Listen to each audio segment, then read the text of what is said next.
This is a video on how to read transits in a natal chart. In order to read a transit, you need to understand what it means when you see conjunctions, oppositions, and no, you don't really have to be able to read squares. Not as a beginner anyways. So here I have a video on how to use an example chart. This is some Wagner's chart. You can look it up online if you want. But regardless of who it is, you can see there's these green planets on the outside. So it's really simple. When a green planet is on an inner planet, it's within a 5-degree orbit, that's a conjunction. And if it's an opposition, that's because it's opposite. So everybody can read that. That's kind of stupid. I mean, you don't need to be a genius to figure that out. But what does it mean?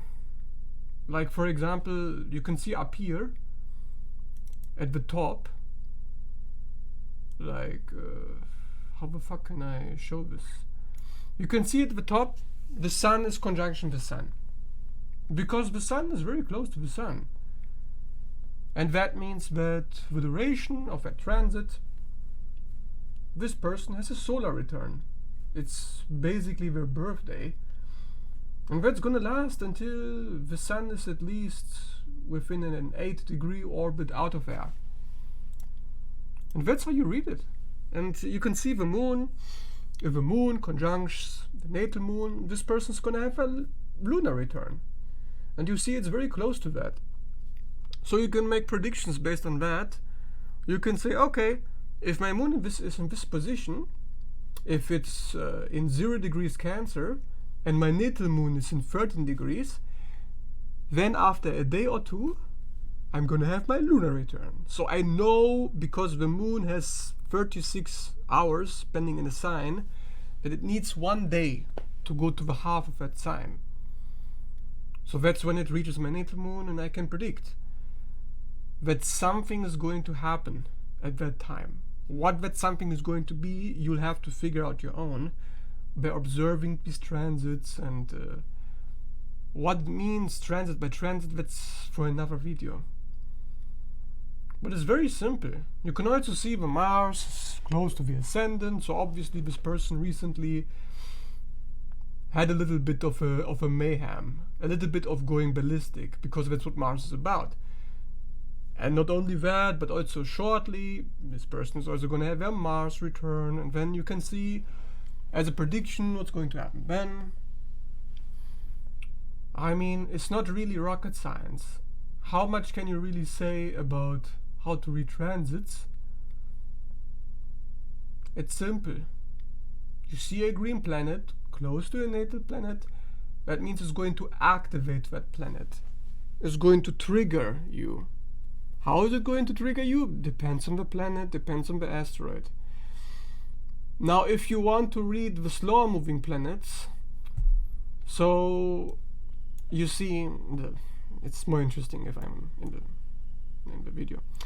So you see, if you have Saturn, yes, where my finger is, that's Saturn, you can see it's just entered the 9th house for this individual.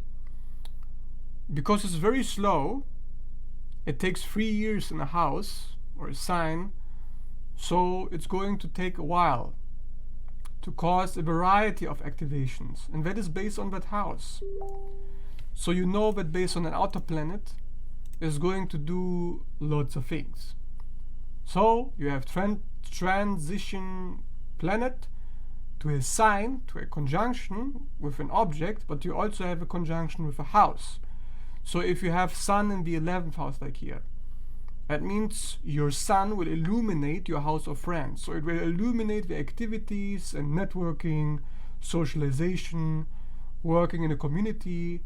Maybe you meet new friends, maybe you meet new people, maybe you'll have a greater social online presence, maybe you'll focus more on your future, blah blah blah blah. So you can predict that very easily. It also means that if you have a planet like Saturn in the 9th house, you are going to predict that for the next 3 years, you're going to experience lessons in philosophy, mind expansion, and how to develop yourself, because it's a fire element house, so it's about self-development. But other than the other houses, it's about how to cope with religious matters, philosophy matters, things that tell you what you're supposed to be doing in this life. So you can also see that based on that, you have a house, you have a sign, you have conjunction. If you have the moon, like here in Cancer, that means you know that in the last 2 days it's been in Gemini, in your 12th house. So for example, the moon, because it changes every 2 days, that's going to be your main focus. I mean, if you focus on any object, focus on the moon. Observe where the moon is.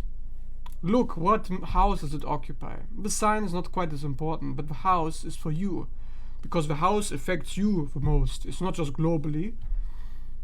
So if the moon is in your 12th house, like here, it means you're gonna spend some time focusing on self-healing, on your psychic abilities.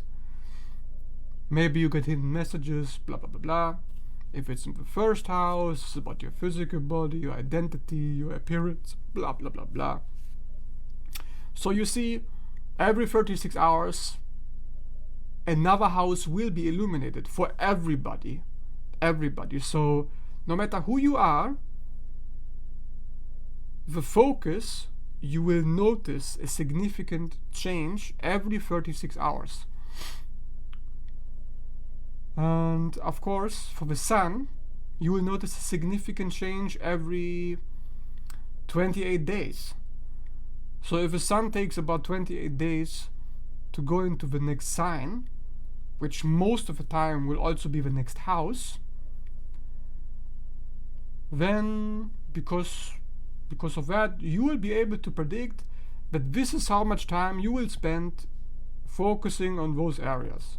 So you can predict, for example, if your sun is about to go into the 10th house, you know you will focus on your career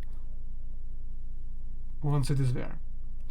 And if you want to be able to predict when exactly what's going to happen, you can go to extended chart selection on astro.com, and you can put in the date before you show up the chart. So if you have today's date, it will show 24th of April, because that's when I made this video. But then on astro.com you can insert your own time, and then you can see how the planetary movements will change, and you can make other predictions. You can also predict if there's going to be an activation of your midheaven, your angles. If you have a lot of planets clustered all in the same house, then you know the focus is going to be there. If you have asteroids conjunction anything, so for example here, Sambagnan has Chiron conjunction Venus, so that means there will be a shadow period in which he will go through some kind of healing in his relationships, in the pleasure principle, in his values, personal attachments, things that he likes, dislikes. This is where he gets triggered a lot. But he won't get triggered in a big way, he will get triggered slowly, because an asteroid takes forever to go through any sign or house, so it will take its time. And if you know all that, to be honest, there's not much else for you to know. The only thing left for you to learn, so learn what each planet means. So if you have a sun transit, that means you're going to be occupied in terms of activities, in terms of awareness, consciousness, mostly with that house. If you have the moon, just for 36 hours, very short-term influence, you're gonna be emotionally invested into that house. And if you have Saturn, you're gonna be experiencing lessons in that house. So you're gonna have losses, restrictions, delays, things are going to be taken away from you. That's usually what Saturn does. It restricts and constricts, but then it forces you to rebuild so it can become stronger. When your beliefs are challenged, when things are taken away from you, then you can solidify, revitalize, and rebuild so it can be fortified and strengthened. And then you have Pluto, which is ridiculously slow. I mean, really insanely slow. It takes 10 to 15 years in a house, which is absolutely insane. So it's going to be a very, very subtle influence. But it's also going to focus the transformation onto that house. So here it's in the 7th house, and it's going to be massive for any conjunction to a planet, because it's going to take forever until it leaves the orbit of that conjunction. So Pluto transits are extreme. They're kind of ridiculous. It's like a meteor strike, like major activation. And it's going to test you. Like Saturn, it's going to take things away from you, but it will create a major crisis for you. So you'll be forced to let go, and again, like Saturn, you need to rebuild. Okay, so then you have Neptune. If Neptune transits through a house, that means you're going to experience some kind of disillusionment, but also idealism in that house. So maybe you'll not be able to see things completely clearly there. You're going to experience some kind of confusion, and the goal is to reach a higher state of consciousness, which allows you to see the bigger picture of what that house is really about. So it's going to give you some kind of hidden messages. But it's also going to give you manipulation, lies, deception. Generally, it's not a good influence. From all the planets, I don't think anyone is worse than Neptune, if you ask me. But it's also going to be one of the most healing. So all of these planets, they have two sides. They have a very, very negative side, and then they have a very positive side that matches whatever the negative influence is going to be. But you will have to crack it open. So you'll have to change and adapt to the situation in order to unlock the positive expression. Then you have next on the list Uranus. So if you're dealing with Uranus, you're essentially dealing with sudden revelations, shocks, sudden changes, fast movements. Things are moving almost a little bit too quickly. You're getting electrified. Uranus electrifies. It shocks that house. Think about when you plug in electricity for your computer, or if you charge your phone, zzzt, you get zapped. That's what it's going to do, because it's trying to get you out of that house. Actually, it's going to try to move you out so you can be free of any limitations or restrictions in that house. It has the opposite effect of Saturn. But even though they may sound a little bit good, oh, the opposite of restriction, that sounds great, doesn't it? Well, if you think being suddenly surprised and having absolutely zero control about what's going to happen next is good, then yes, great for you, yes. I'm a bit of a joker when it comes to any transits, to be honest. If you try to use astrology to extract some positive predictions, you're going to be disappointed. Like if you use astrology to boost or to calm your ego down, it's going to disappoint you most of the time. It's almost like I found almost like astrology is working against you if you try to look at the ideal side of any given transit. If you focus on the positive, you can be 100% assured you are going to get the negative. So don't waste your time. If you ask me, focus on the negative. No, don't do what the New Age con artists are telling you. Do the opposite. If you focus on the negative, nobody is going to surprise you.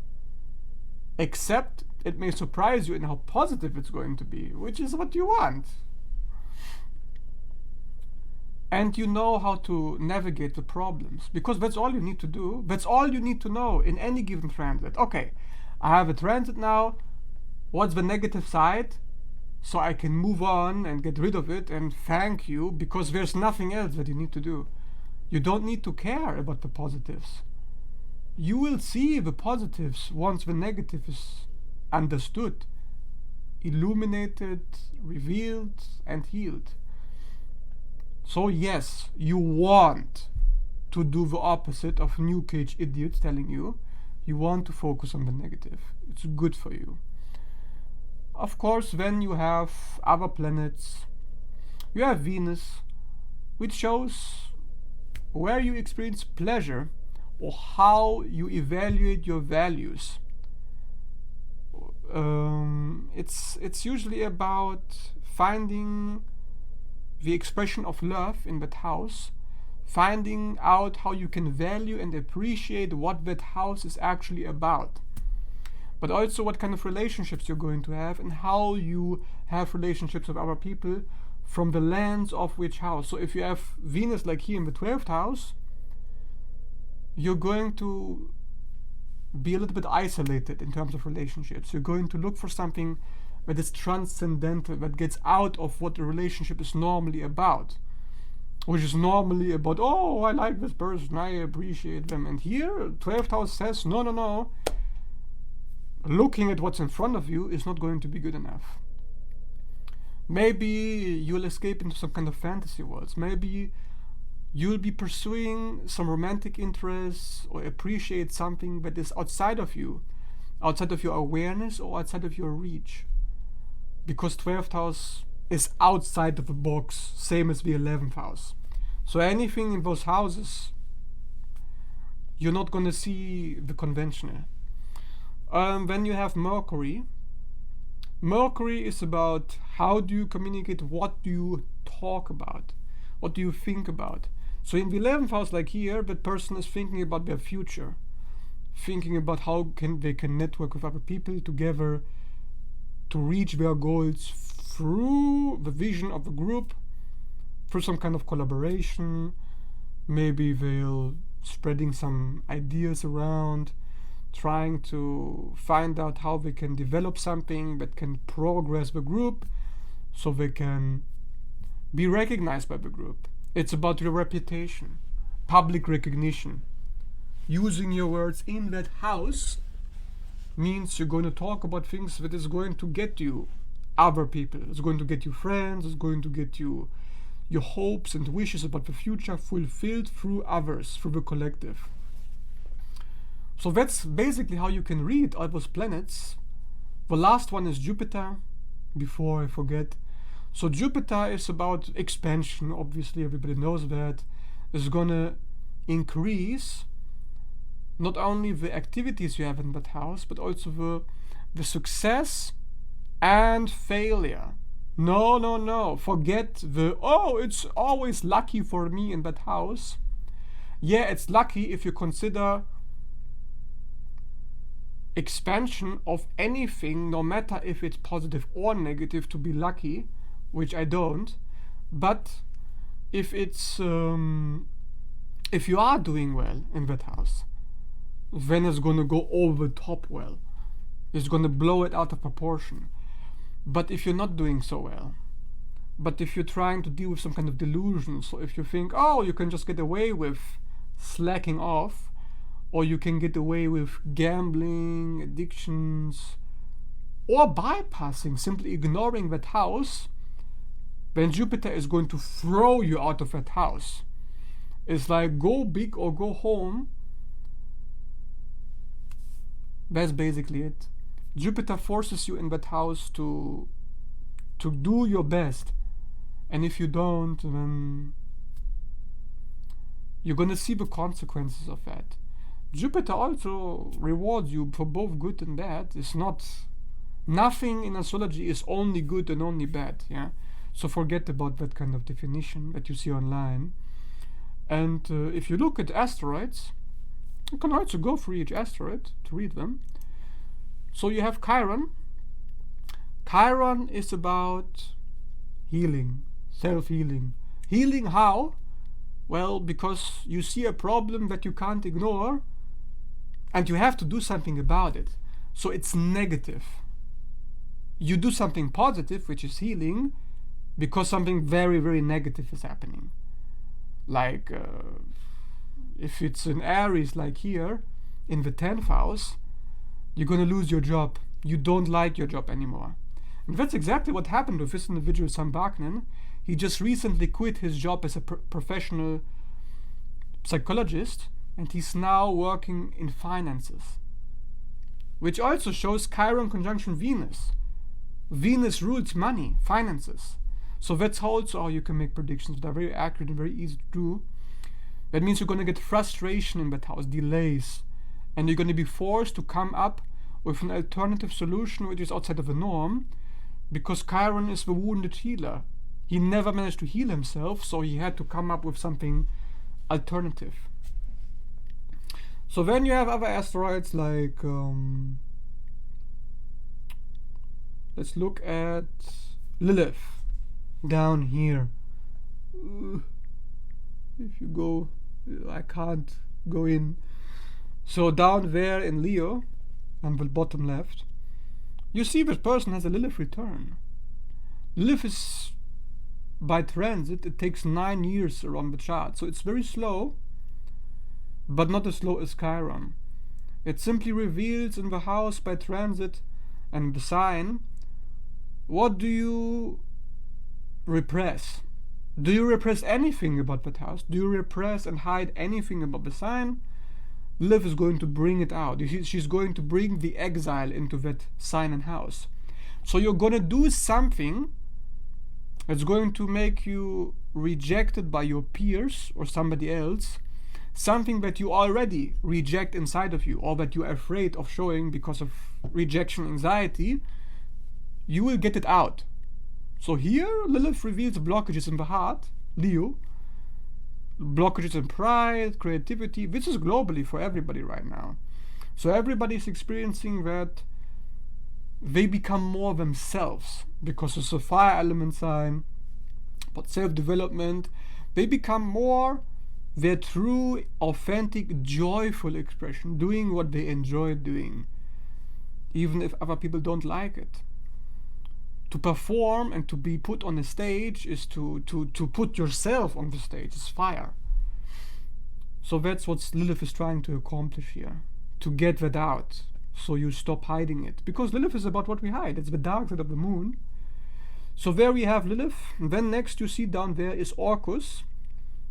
Orcus is ridiculously slow. It takes 200 years to go around the sun. It's a little bit like Pluto. It actually is opposite to Pluto. It has an opposite cycle. And this reveals where you get imprisonment, where you get delays and restrictions. So here it's in the 3rd house. In the house, it's just like a slow bowling frog. You don't notice the events spiraling so much, but you notice an activation. If it's on a personal planet, Orcus is going to light that up and is going to cause you massive frustrations in that area. It also relates to sadism and demonic interferences.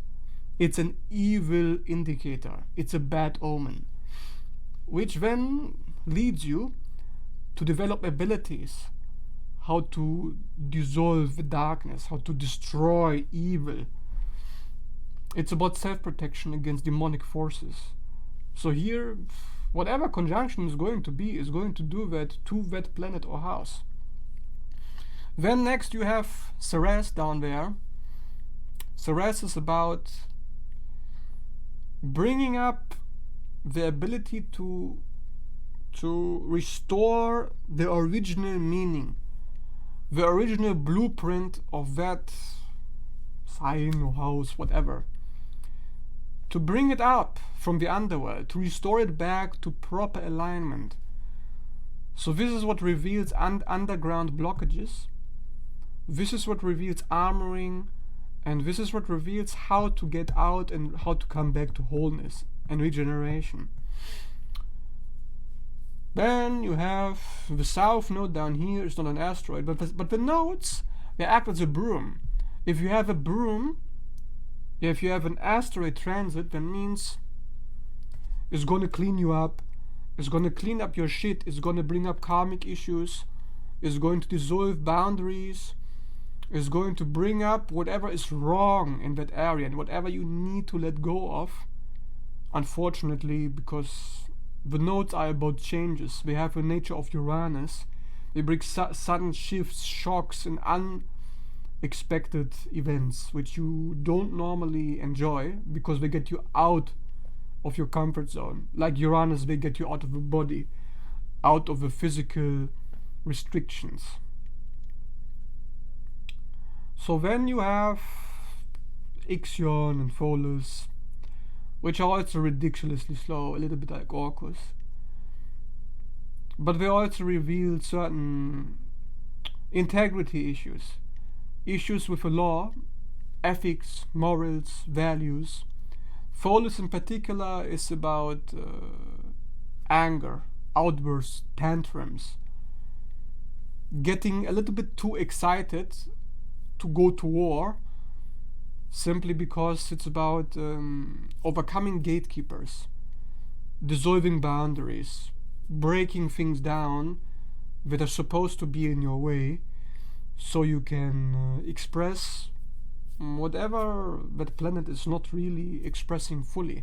So these asteroids, they help you to unlock the higher frequency of anything that they touch in a transit. That's basically all you need to know about them. I don't really talk much about Juno, Sedna, or Vesta, because they're fucking slow and they're not really that important, sorry to say. But if you're looking at Nessus, you'll find out that you're getting tired and fatigued.